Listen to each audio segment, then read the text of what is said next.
Assalamualaikum warahmatullahi wabarakatuh. Pada kesempatan kali ini saya akan memberikan penjelasan untuk praktikum patologi anatomi sistema urinarius atau sistema urologi, di mana kita akan membahas beberapa penyakit berikut ini, yaitu pielonefritis kronik, benign prostate hyperplasia, acinal adenocarcinoma prostat, urothelial carcinoma, dan renal clear cell carcinoma. Baik, yang pertama adalah pielonefritis kronik. Ini adalah inflamasi atau peradangan kronik yang terjadi pada jaringan pielum dan nefron pada ginjal, di mana terdapat peradangan dan sebaran sel radang di jaringan intersisial ginjal. Ini adalah biopsi ginjal dari penderita pielonefritis kronik ini. Nah, ini kita lihat di sini kita temukan ada struktur glomerulus, ini juga struktur glomerulus. Ini juga ada glomerulus tapi sudah mengalami sedikit kerusakan ya, melisut. Kemudian di sekitarnya juga kita temukan banyak struktur tubulus ya. Ini adalah struktur tubulus yang lumennya terbuka ya. Namun kita lihat struktur tubulus ini sebagian ada yang dalam lumennya mengandung massa yang berwarna merah muda, yang mana ini kita sebut sebagai massa hyalin atau silinder hyalin atau hyalin cast ya. Kemudian di sekitarnya juga kita lihat di stroma intersisialnya kita temukan banyak sel radang jenis limfosit. Ini ya.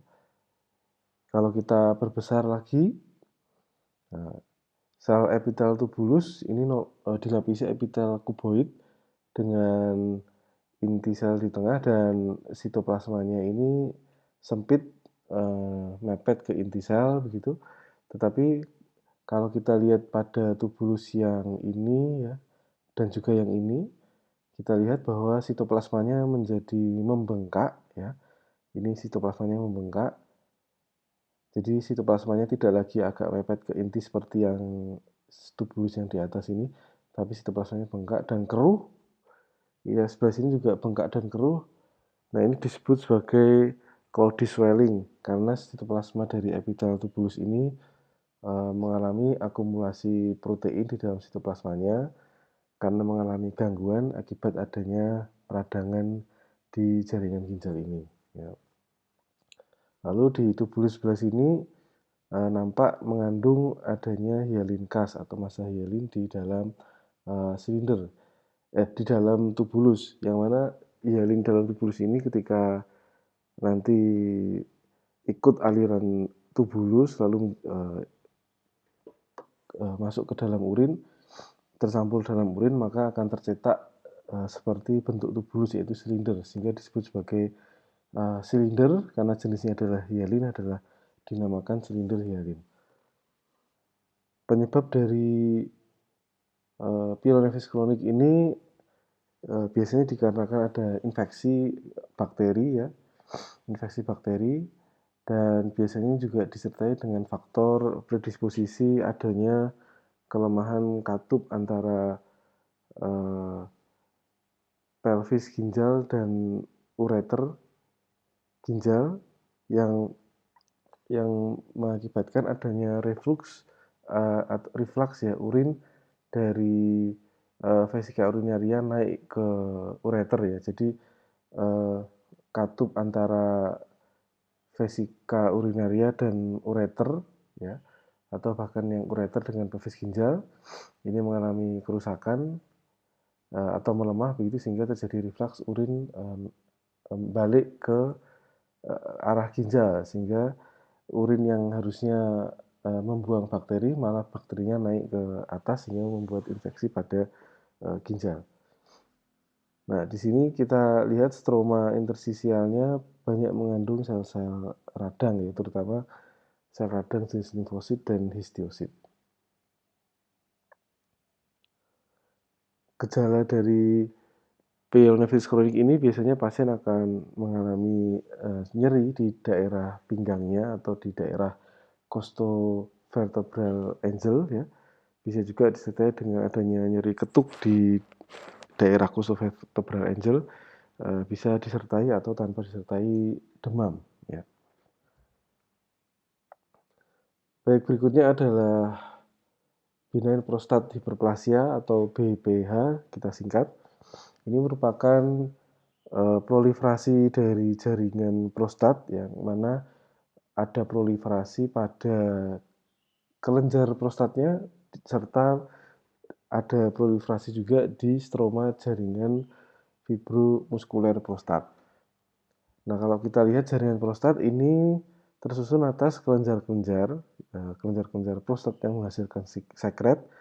Kemudian stroma jaringan ikat di sekitar kelenjar ini merupakan jaringan ikat fibrus dan jaringan otot polos, sehingga disingkat sebagai jaringan fibromuskuler. Pada kasus BPH, yang mengalami hiperplasia adalah dua-duanya, yaitu kelenjar dan stroma fibromuskulernya, sehingga membuat jaringannya nanti ukurannya akan membesar. Terapi dari BPH ini, jika volume prostat masih belum terlalu besar, bisa dihambat dengan obat-obatan. Tapi jika sudah besar ukurannya dan atau sudah memberikan keluhan yang mengganggu sekali bagi pasien, maka akan dilakukan operasi prostat. Operasi prostat bisa dua macam, bisa diangkat prostatnya secara utuh ya, atau dengan melakukan kerokan pada prostatnya melalui lubang uretra. Yang sekarang sering dilakukan adalah melakukan kerokan pada prostat. Atau yang tindakan tersebut disingkat sebagai TURP ya, TURP ya, transuretral resection prostatectomy. Nah, ini adalah sediaan dari kerokan prostat tersebut. Kita lihat bahwa kelenjar-kelenjar prostatnya berproliferasi, tambah banyak jumlahnya, tambah padat, saling berdempet-dempet, saling back to back. Ya. Lalu stroma di sekitarnya pun juga tambah padat jaringan fibromuskulernya.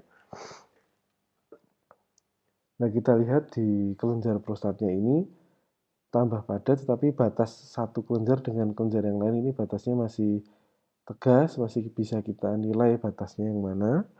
Dan sisi kelenjar prostat ini jika kita perhatikan dia dilapisi oleh dua lapis sel epitel, yaitu sel epitel sisi lumen yaitu sel luminal, lalu sisi yang sebelah luar adalah sel myoepitel ya. Jadi ada dua lapis yaitu sisi luminal atau sel luminal dan sel myoepitel di sisi tepi luarnya. Ya. Adanya epitel yang dua lapis ini, kelenjar yang masih dilapisi bagian luarnya oleh sel myoepitel ini menunjukkan bahwa kelainan BPH ini masih jinak ya. Namun nanti jika sel myoepitelnya sudah menghilang, ada fusi antar kelenjar, batasnya udah nggak jelas, maka ini nanti diagnosisnya akan berubah menjadi asinar adenokarsinoma prostat. Gejala dari BPH ini biasanya akan menimbulkan keluhan yang berkaitan dengan aliran kemih pada pasien ya, mulai dari anyang-anyangan ya, merasa kencing yang tidak puas, aliran atau pancaran urinnya melemah ya, sering kencing tapi sedikit-sedikit ya, sering terbangun pada waktu malam untuk kencing, sampai yang paling berat adalah terjadinya retensi urin atau urinnya tidak bisa mengalir keluar ya, tetapi produksi urin ada terus tetapi nggak bisa dialirkan keluar ya, ini disebut sebagai retensi urin, sehingga pasiennya akan mengalami kesakitan karena bisa kita bayangkan kalau kita kebelet kencing tapi nggak bisa keluar kencingnya, nah itu tentunya akan mengalami kesakitan, sehingga pasien ini harus segera dilakukan tindakan emergensi, yaitu dimasukkan kateter dalam lubang kencingnya untuk kemudian bisa mengalirkan keluar kencingnya. Lalu berikutnya dievaluasi kelenjar prostatnya apakah perlu dilakukan tindakan operasi atau cukup dengan obat-obatan. Baik, berikutnya adalah keganasan pada kelenjar prostat, yaitu asinar adenokarsinoma prostat. Ini adalah merupakan keganasan prostat yang paling sering ya, lebih dari 90% keganasan prostat jenisnya adalah asinar adenokarsinoma prostat. Nah, kita lihat gambarannya.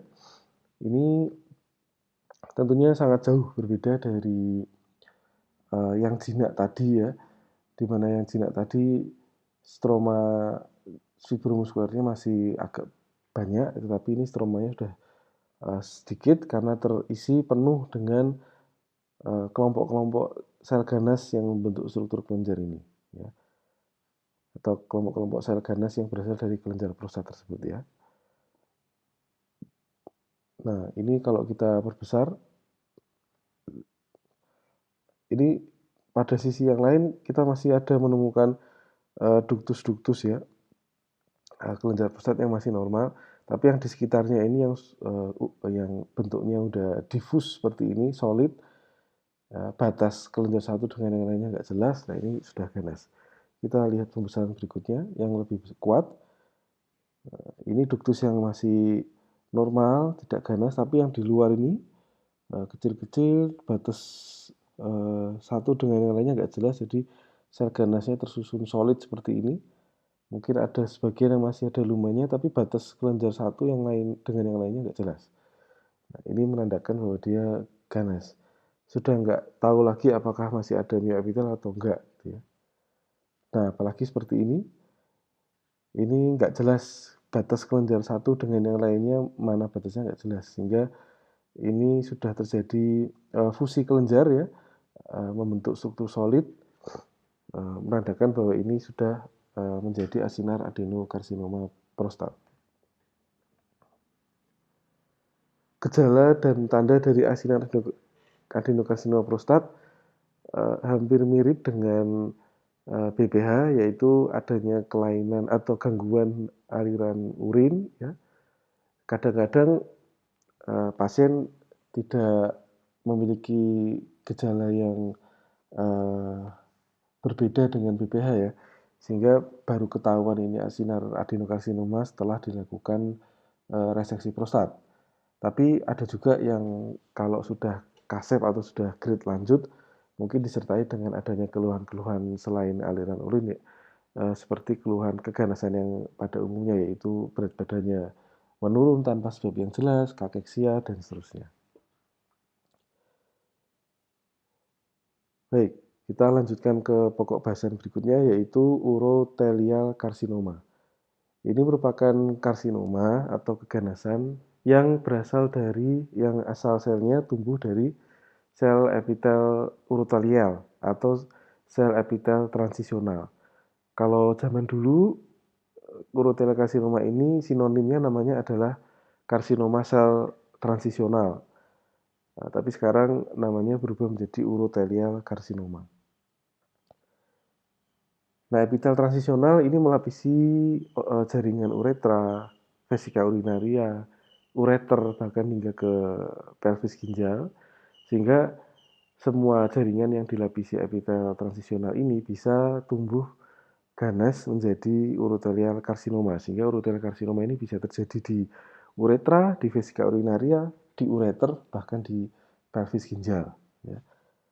Dimanapun ada sel epitel transisional. Nah, sel epitel transisionalnya kemudian mengalami berbagai mutasi sehingga tumbuh proliferasi menjadi sel ganas. Nah, gambaran sel ganasnya ini dia membentuk suatu pulau-pulau ya, kelompok berkelompok menjadi satu pulau yang tepi luarnya ini agak sedikit palisading ya, dan susunan sel satu dengan yang lainnya di dalam pulau ini agak rapat-rapat ya. Ini beda banget sama yang kalau teman-teman melihat pada file yang lain pada praktikum yang ginekologi ada SCC. Nah, kalau SCC itu pulau-pulau juga, tetapi jarak antar sel ganas satu dengan yang lainnya di dalam satu pulau itu agak renggang-renggang karena sitoplasmanya agak luas. Sedangkan kalau ini sitoplasmanya sempit ya, dan ukuran nukleusnya juga agak lebih kecil dibanding yang SCC. Nah, ini adalah lapisan urotelial epitel yang melapisi mukosa, dan ini adalah submukosanya. Nah, kita lihat di dalam submukosanya nampak adanya kelompok-kelompok infiltrasi sel epitelial urotelial yang ganas, ya. Sehingga kita menemukan banyak sekali kelompok-kelompok sel ganas ini di submukosa. Artinya berarti sel ganas ini sudah menembus lapisan mukosa masuk ke dalam lapisan submukosa, yang menandakan bahwa ini adalah sifat keganasan. Ini kalau kita lihat nukleusnya agak kecil dibandingkan dengan SCC, ya. Tapi ini nukleusnya meskipun agak kecil dibanding SCC, tapi tetap lebih besar dibanding limfosit, ya. Ini limfosit, nah ini yang sel ganasnya, jadi masih lebih besar dibanding limfosit, dan susunannya agak rapat-rapat, ya, nggak seperti SCC yang agak renggang-renggang, yang mana SCC sitoplasmanya agak luas, tapi pada urotelial karsinoma sitoplasmanya sempit-sempit, ya, sehingga sel satu dengan lainnya agak rapat, ya. Dan di tepi luarnya tersusun seperti pagar, gitu. Gejalanya apa? Gejalanya tentunya karena tergantung lokasinya, ya. Kalau lokasinya di ginjal, ya adanya nodul atau massa di ginjal disertai nyeri di pinggang, gitu, ya. Tapi kalau di daerah vesika urinaria, maka ya tentunya ada massa di vesika, perut bagian bawah agak keras atau nyeri, gitu, disertai dengan mungkin kalau lokasi massa tumornya di vesika bagian dekat dengan muara ostium uretra interna, maka bisa juga disertai retensi urin. Kemudian massa tumor ini biasanya rapuh, mudah berdarah, sehingga pasien juga kadang disertai keluhan adanya hematuria, ya. Tapi eh, tidak apa namanya, bisa juga disertai atau tanpa disertai nyeri. Baik, berikutnya adalah renal clear cell carcinoma. Ini adalah neoplasma ganas yang tumbuh di ginjal yang berasal dari sel epitel tubulus di nefron ginjal. Sering terjadi pada orang-orang yang berusia lanjut dan sering merokok, pria, gitu, ya. Meskipun pada wanita juga bisa juga terjadi, namun lebih jarang. Nah, kenapa disebut clear cell? Karena sel tubulus yang jadi ganas itu, lalu kemudian arsitektur selnya jadi berubah dengan menampilkan sitoplasma yang benar-benar putih atau jernih, ya. Dan struktur arsitektur jaringannya tidak lagi membentuk struktur tubulus lagi, tapi membentuk satu kelompok-kelompok yang solid, ya, dengan sitoplasma yang jernih. Nah, ini kita lihat, ini adalah biopsi dari ginjal, massa tumor di ginjal tersebut, ya. Seharusnya di ginjal ini tidak mungkin ada secara normal sel-sel atau kelompok sel yang sitoplasmanya putih-putih seperti ini. Nggak ada, ya. Harusnya cuma ada glomerulus dan tubulus. Tapi di sini ada kelompok-kelompok sel yang warnanya putih sitoplasmanya. Nah, ini maaf, ini kebalik, ya. Ini pembesaran yang lemah 40 kali, ya. Maaf, ini agak kebalik, ini harusnya 40 kali yang paling lemah. Kita melihat banyak sekali kelompok-kelompok sel yang warnanya jernih putih di antara stroma jaringan ikat di sekitarnya. Lalu kalau diperbesar seperti ini, kalau diperbesar lagi 400 kali, nah ini seperti ini gambaran selnya. Jadi mirip seperti lemak, tapi bukan lemak karena di massa tumor ginjal tidak ada lemak, ya. Lemak hanya ada di permukaan luar ginjal, tapi kalau sudah di dalam ginjalnya ya nggak ada lemak lagi. Dan kalau lemak biasanya inti selnya itu hampir nggak kelihatan karena benar-benar kedesak gepeng begitu. Tapi di sini inti selnya kita masih bisa melihat besar-besar, ya, bulat-bulat, bahkan ini nukleolusnya kelihatan, ya, nukleolusnya kelihatan. Nah, ini nukleusnya juga kelihatan. Nah, ini juga ya. Dengan sitoplasma yang putih, benar-benar putih jernih ya, karena banyak mengandung glikogen. Nah, ini berasal dari sel tubulus, tapi kita lihat tidak lagi membentuk struktur tubulus yang berbentuk lingkaran dengan ada lumen di tengahnya. Ini nggak ada lagi. Dia benar-benar solid ya, benar-benar solid, sehingga disebut sebagai clear cell renal clear cell carcinoma ya. Gejala klinis pada pasien biasanya adanya nodul atau massa di ginjal, bisa di pul ginjal atas atau bawah, bisa juga disertai nyeri pada pinggangnya karena ginjalnya membesar ya, membuat peregangan pada kapsula ginjal sehingga pasien juga bisa mengeluh adanya nyeri.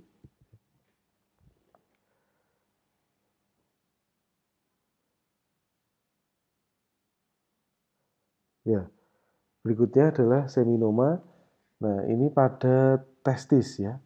Pada testis ada suatu neoplasma ganas ya yang tumbuh berasal dari germ cell atau bakal dari sel sperma. Kalau teman-teman lihat di file sebelumnya di praktikum genitalia wanita, di ovarium ada neoplasma yang berasal dari germ cell yang disebut dysgerminoma. Nah, ini homolog dengan dysgerminoma pada wanita ya. Kalau di wanita namanya dysgerminoma, kalau pada pria namanya seminoma ya. Dengan asal sel yang sama-sama germ cell ya. Dan sama-sama masih dalam kondisi primitif ya. Karena nanti kalau misalnya germ cell tersebut sebelum jadi ganas dia berubah dulu menjadi ektoderm, kemudian berubah jadi sel dewasa, diferensiasi terminalnya, maka disebut sebagai teratoma ya. Dan di pria pun juga ada teratoma. Pria juga ada teratoma karena ada germ cell juga ya, sehingga bisa terjadi seminoma, bisa juga terjadi teratoma. Ya. Tapi lebih jarang dibanding wanita, yang paling sering pada pria yaitu yang di jenis seminoma ini. Gambaran mikroskopik seminoma sama dengan dysgerminoma, yaitu germ cell-nya yang ganas ini tersusun difus ya, dengan inti sel bulat monoton, ukurannya kurang lebih sama semua, dengan sitoplasma yang agak luas, agak jernih. Di antaranya dipisahkan oleh ini ada sekat, ini sekat ya, ini sekat-sekat jaringan ikat fibrus, ini sekat, ini jaringan ikat sekat ya, ini sekat juga, ini ada sekat ya. Khasnya itu ada sekat-sekatnya di antara kelompok-kelompok sel ganas. Nah, ini dia sitoplasmanya jernih dengan inti sel yang bulat-bulat, ukuran inti selnya kurang lebih sama. Dan di sekitarnya juga ada infiltrasi atau sebaran sel-sel radang jenis limfosit. Sama dengan yang di dysgerminoma juga sama, ada infiltrasi sel limfositnya. Jadi khas gambaran dysgerminoma dan seminoma adalah di mana sel ganasnya itu bentuknya bulat monoton, sitoplasma agak luas, jernih, tersebar difus. Di yang kedua banyak sekali sekat-sekat jaringan ikat, dan yang ketiga ada infiltrasi sel-sel limfosit. Gejalanya bagaimana? Tentunya karena ini di testis, maka testisnya akan membesar ya. Testisnya bisa membesar, lalu dilakukan pemeriksaan patologi anatomi, baru akan terbukti bahwa ini adalah seminoma. Oke, ini gambaran yang lain ya.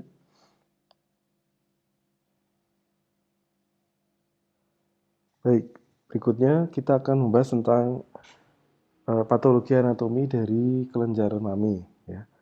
Yang akan kita bahas berikutnya adalah penyakit-penyakit pada kelenjar payudara, diantaranya mastitis kronik non-spesifik, lactating adenoma, fibrokistic change, fibroadenoma mame, ductal carcinoma in situ, dan invasive carcinoma of no special type. Yang pertama adalah mastitis kronik non-spesifik. Ini merupakan radang kronik atau inflamasi kronik pada kelenjar payudara. ditandai dengan adanya nyeri pada payudara dan bisa juga disertai adanya benjolan. Nah, kelenjar payudara secara normal tersusun atas ductus dan asinus yang dilapisi epitel kuboid selapis. Nah, ini di sini kita lihat ductus ya, suatu ductus dari kelenjar payudara, dan stroma di sekitarnya adalah jaringan ikat fibrus, fibrokolagen, serta ada jaringan lemak sedikit di sekitarnya. Nah, kita lihat di sekitar ductus ini kita melihat beberapa spot yang diisi atau diinfiltrasi oleh sel-sel radang ya. Ini seharusnya kan bersih seperti ini ya, tapi di sini kita lihat kotor ya karena ada infiltrasi sel-sel radang di sekitar ductus atau periduktal ya. Ini kalau kita perbesar, ini ductusnya, ini ada sekret di tengahnya, lalu di sekitarnya ini ada spot-spot lokasi infiltrasi sel radang yang mengelilingi ductus. Dan sel radangnya jenisnya dominan adalah limfosit. Kita lihat ini daerah sini bulat-bulat semua ya. Ini adalah limfosit semuanya. Belah sini juga limfosit, ada juga sel plasma, ini sel plasma ya. Yang menandakan bahwa ini adalah radang kronik non spesifik ya. Kenapa non spesifik? Karena ini bukan radang spesifik. Kalau radang spesifik itu adalah radang granulomatik yang biasanya oleh karena tuberkulosis, dan biasanya ada disertai gambaran sel datia atau sel bentuk granuloma, tetapi di sini hanya limfosit saja sehingga ini non spesifik. Artinya penyebabnya belum jelas apa ya. Tidak, kalau yang spesifik kan penyebabnya 90% TBC, tapi kalau non spesifik ya macam-macam, bisa bakteri kokus, bisa bakteri gram negatif dan seterusnya. Yang jelas ini adalah peradangan kronik ya, kadang-kadang keluhan dari pasien ada benjolan begitu, disangka itu suatu neoplasma, ternyata setelah dieksisi dan diperiksa PA, hasilnya adalah radang biasa. Oke, ini pada sisi yang lain juga kita lihat sebaran sel radang difus dominan limfosit. Baik, berikutnya adalah lactating adenoma. Ini adalah adanya suatu respon dari kelenjar mame yang responnya berlebihan akibat hormonal, dan biasanya terjadi pada wanita yang hamil atau menyusui ya. Tetapi tidak semua wanita menyusui itu akan terjadi lactating adenoma, hanya sebagian kecil aja. Dan ini pun juga merupakan kelainan hormonal, bukan suatu neoplasma ataupun peradangan, sehingga tidak perlu dikhawatirkan.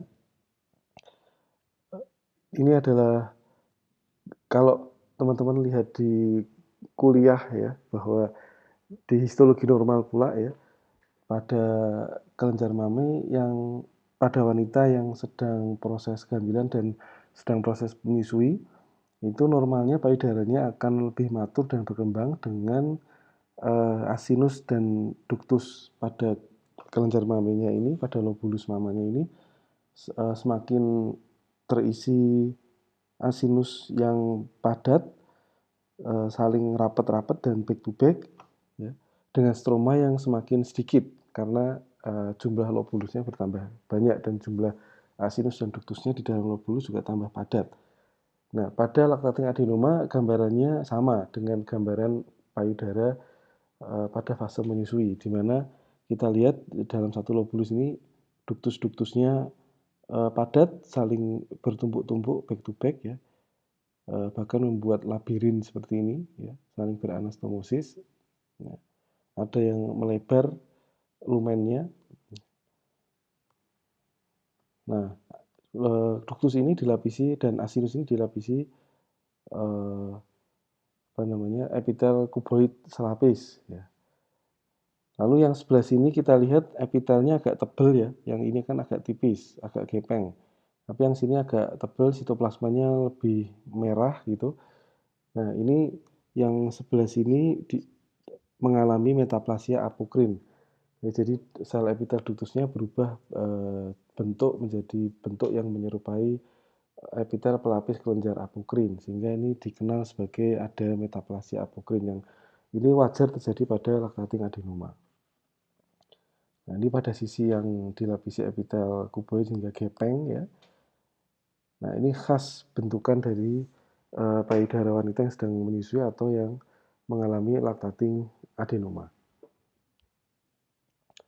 Berikutnya adalah fibrokistic lesion, atau ada buku yang menyebutkan nama fibrokistic change, ini sama aja, FCL atau FCC.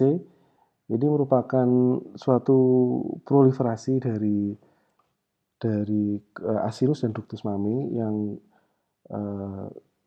jumlah selnya tambah banyak sehingga lumennya jadi melar ya, lumennya jadi melebar kistik ya, seperti ini. Seharusnya ductus yang normal, asinus dan ductus normal itu seperti ini ya, kecil-kecil, lumennya terbuka tapi diameternya sangat kecil.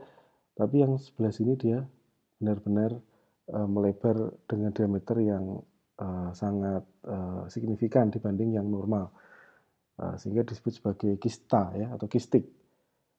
Kemudian jaringan ikat di sekitarnya juga tambah padat ya, jumlah kelenjarnya juga tambah banyak ya. Jadi ada pelebaran kistik dari ductus dan asinus, jumlah kelenjar juga tambah banyak atau adenosis istilahnya, dan jaringan ikatnya juga tambah banyak. Ini tiga hal yang terjadi pada fibrokistic lesion. Nah, ini kita lihat dilapisi epitel kuboid selapis, ini juga sama, ini sama.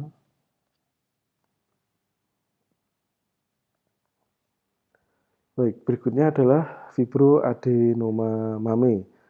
Nah, ini merupakan neoplasma yang merupakan kejadian neoplasma jinak yang paling sering, dan biasanya yang mengalami FAM atau fibroadenoma mame ini adalah wanita yang usia dewasa muda.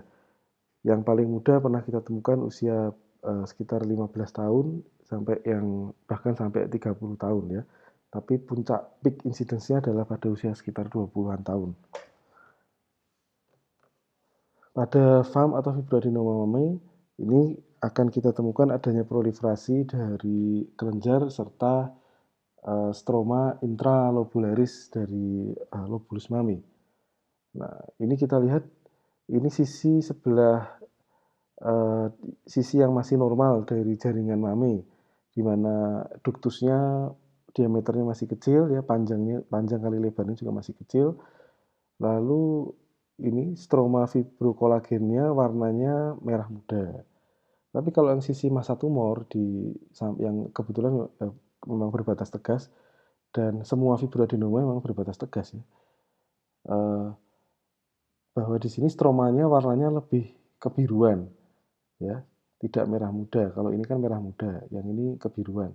Nah, ini menunjukkan stromanya ini selain proliferasi, dia juga mengalami perubahan degenerasi myxomatosa, atau yang kemudian jaringannya disebut sebagai jaringan fibromyxoid ya, jaringan fibromyxoid karena warnanya lebih biru ini. Lalu ini kita lihat ductusnya ini satu ductus tapi panjang sekali ya, panjang sekali, dan ada sisi yang kejepit seperti ini, lumennya menyempit tersepit karena didesak sama stroma di sebelah kiri kanannya yang tambah padat sehingga dia menggepeng gitu. Nah, ini kita bandingkan sama yang kelenjar normalnya, tentunya ukurannya jauh berbeda signifikan ya. Ini pada sisi massa tumor yang lain, nah ini ada ductus-ductus yang melebar, tapi bedanya dengan fibrokistic change, kalau fibrokistic change dia melebarnya ke samping, jadi mengendut gitu ya.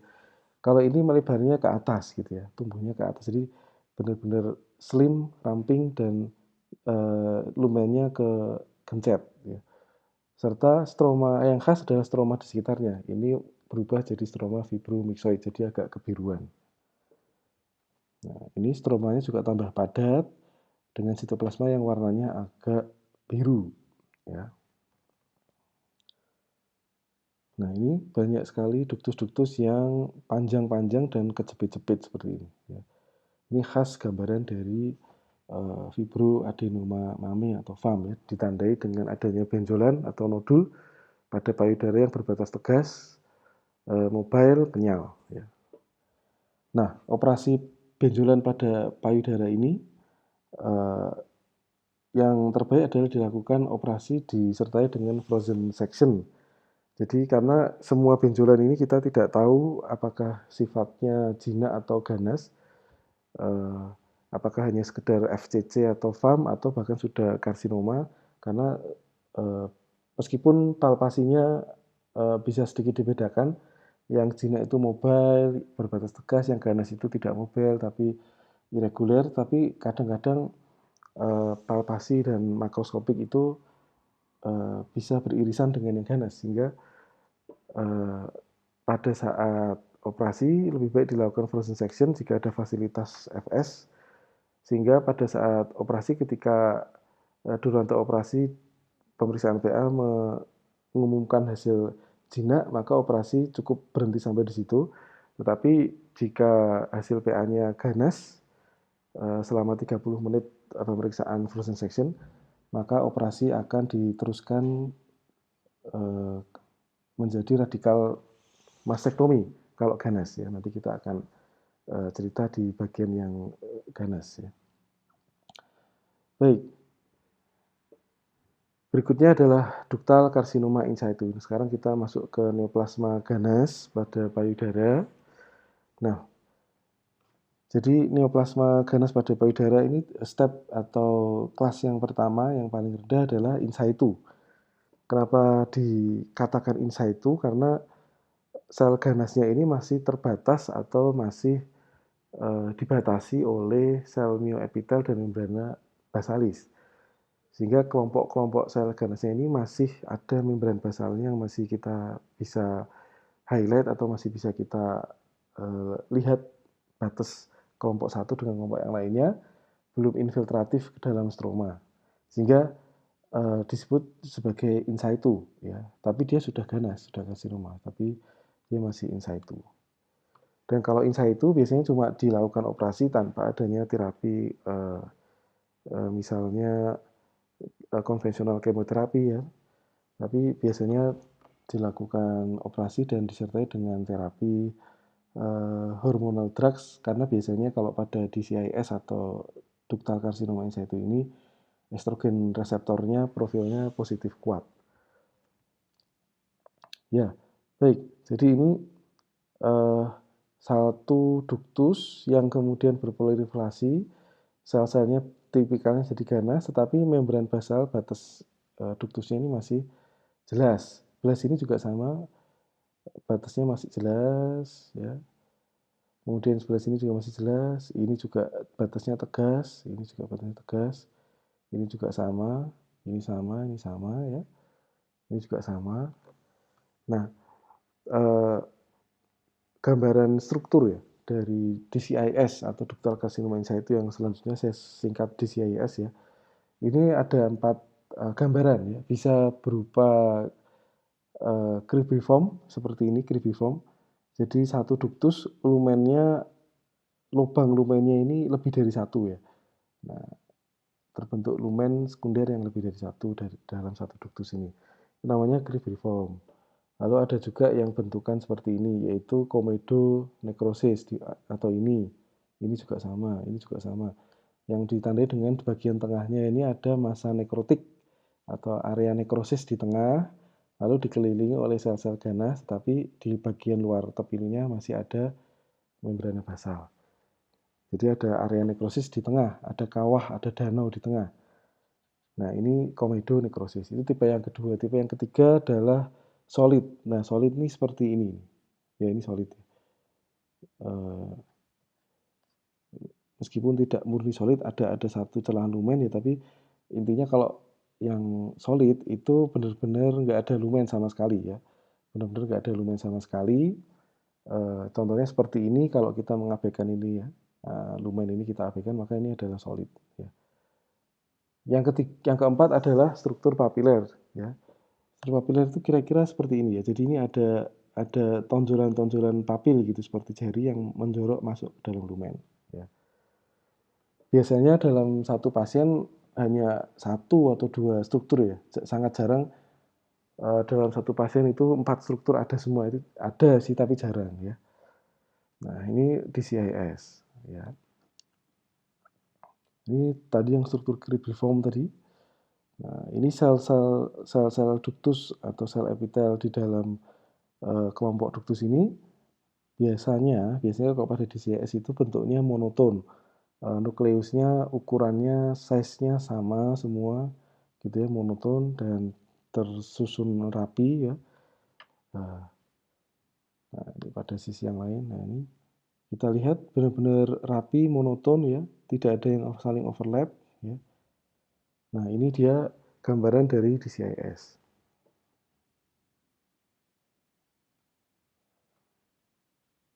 Ini adalah gambaran DCIS yang tipe komedonikrosis. Kita lihat bagian tengahnya ini ada komedonikrosis, ada area nekrosis yang dikelilingi oleh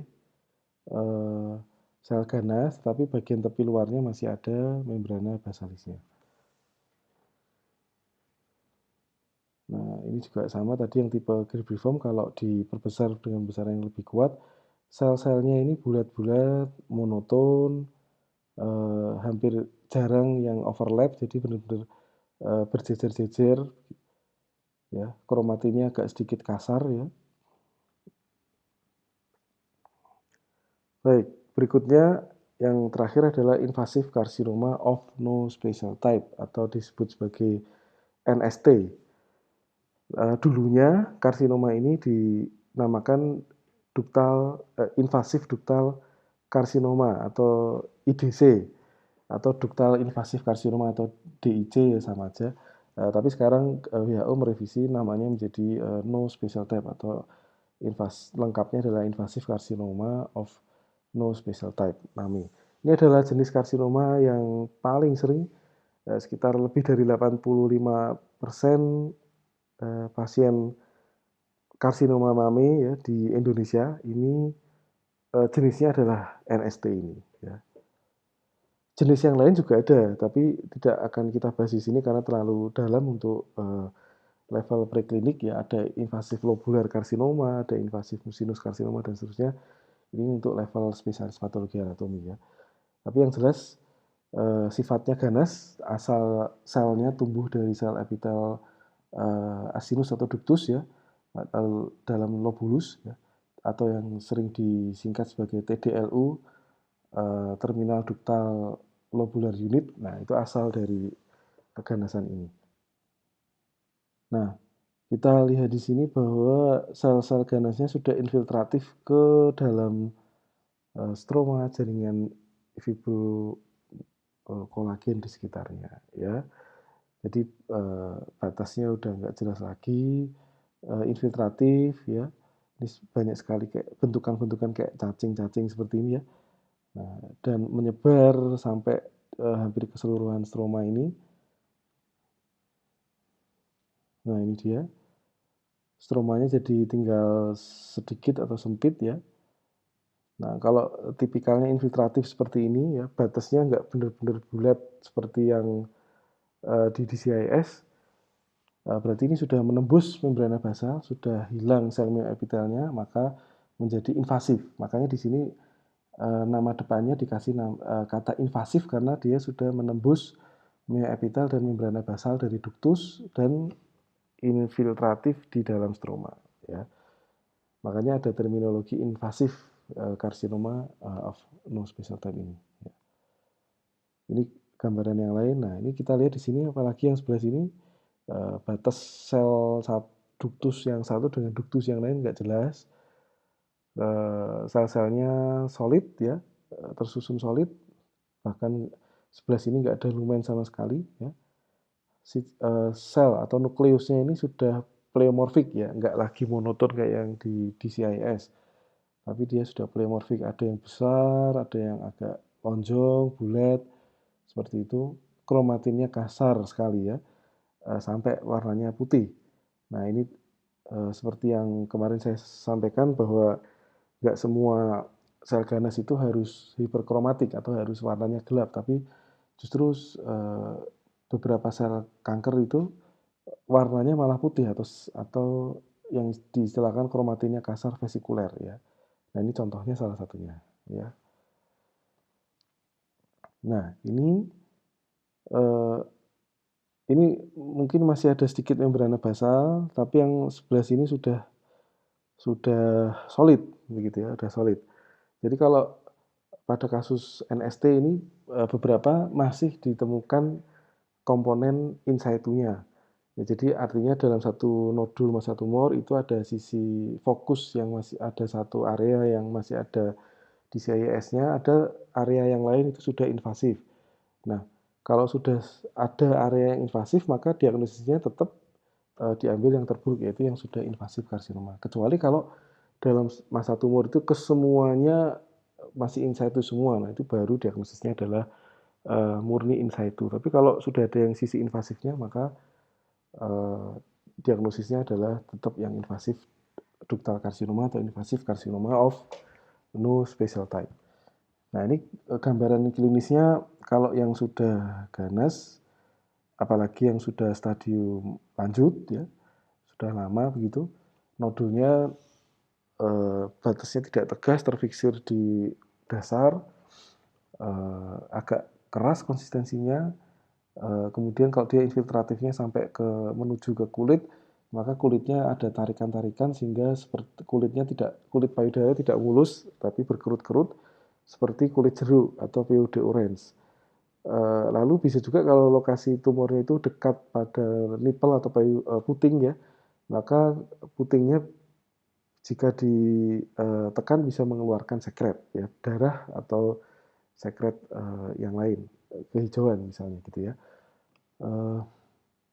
Lalu tentunya disertai dengan gejala-gejala keganasan umum seperti adanya penurunan berat badan dengan tanpa sebab yang jelas, kakeksia, dan seterusnya.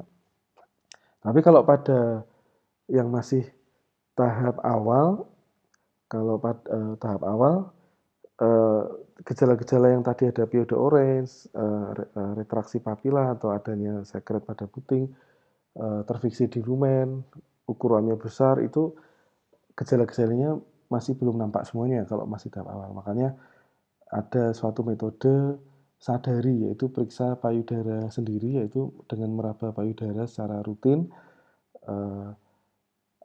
apakah ada benjolan atau tidak. Kalau ada benjolan, segera dikonsultasikan ke dokter, dan sebaiknya semua benjolan pada payudara dilakukan operasi disertai dengan frozen section. Jadi kalau misalnya terburuknya ternyata nodul benjolan tersebut adalah ganas, maka tidak perlu operasi 2 kali. Jika menggunakan frozen section cukup operasi sekali, lalu di tengah-tengah operasi break sebentar dengan posisi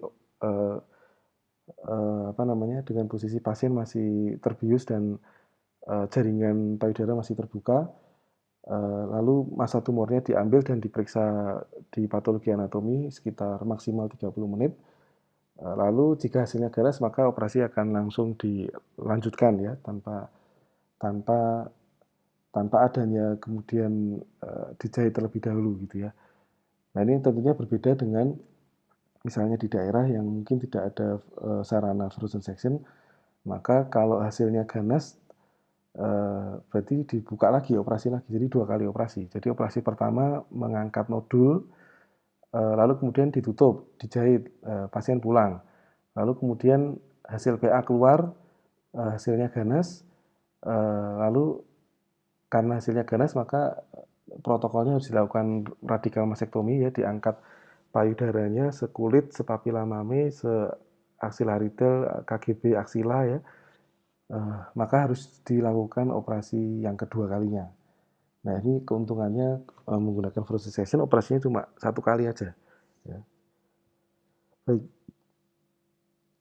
ya itu aja yang dapat saya sampaikan untuk penjelasan praktikum sistema urologi ditambah dengan sistema kelenjar payudara. Mudah-mudahan bermanfaat, dan jika teman-teman masih ada yang kurang jelas atau ingin bertanya atau ingin menyampaikan komentar barangkali, silakan tulis di kolom komentar. Terima kasih. Assalamualaikum warahmatullahi wabarakatuh.